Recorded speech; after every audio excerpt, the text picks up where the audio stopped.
சத்துருக்கள் வெள்ளம் போல் நம்மை மேற்கொள்ள வரும் பொழுது, அநேக பார்வோன்கள், நேபுகாத் நேச்சார்கள், அசிரியர்கள், பாபிலோனியர்கள் நம்மை எதிர்த்து வரும் பொழுது, நாம் செய்ய வேண்டியது ஒரே ஒரு காரியம், நமது அறைவீடாகிய ஜெப வீட்டுக்குள் போய் நம்மை ஜெபத்துக்குள் மறைத்து கொள்ள வேண்டுமா. மறைஞ்சுக்கோ அப்படின்னாக்க வேகமா போயிட்டு வீட்டை டாப்பா போட்டு வீட்டுக்குள்ள போயிட்டு போர்வையை போத்திட்டு கட்டில் கீழே போய் படுத்துக்கிறது கிடையாது. எப்படிப்பட்ட மறைவா இருக்கணுமா, ஜெப அறைக்குள் போய் உன் ஜெப அறை கதவை பூட்டி உன் ஜெப அறைக்குள் ஒளிந்திருன்னு சொல்றாரு. அப்ப இன்றைக்கு கர்த்தருடைய வார்த்தை எப்படின்னா, நமக்கு இந்த மாசம் கொடுத்த வாக்குத்தத்தம் என்ன, உன்னதமானவரின் மறைவில் இருக்கிறவன்.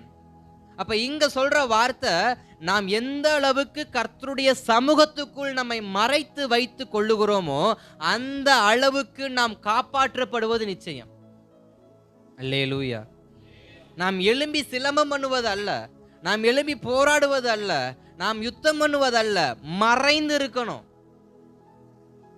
இன்னைக்கு நமக்கு சண்டை போட தெரியும், நமக்கு சண்டை போட தெரியும், பேச்சுக்கு பேச்சு பேச தெரியும், ஒரு பேச்சுக்கு 4 பேச்சு எதிர்த்து பேச தெரியும். ஆனா நமக்கு என்ன தெரியாதுன்னா, பேசுற பேச்சுக்கு வாயை கட்டிக்கிட்டு அமைதியா இருக்க தெரியாது. நம்ம ஒண்ணு சொல்லுவோம்ல,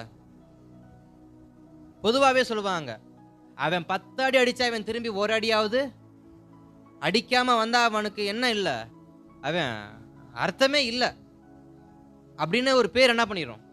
ஆனா இங்க வேதம் சொல்லுகிறது, நீ அடக்கி கொண்டு ஒளிந்திரு. எதற்கு? உன்னை எப்படிப்பட்ட சூழ்நிலைக்கு தள்ளப்பட்டாலும் நாம் செய்ய வேண்டிய ஒரே ஒரு காரியம், மறைந்து இருக்க வேண்டும். எங்கே? தேவ சமூகத்தில்.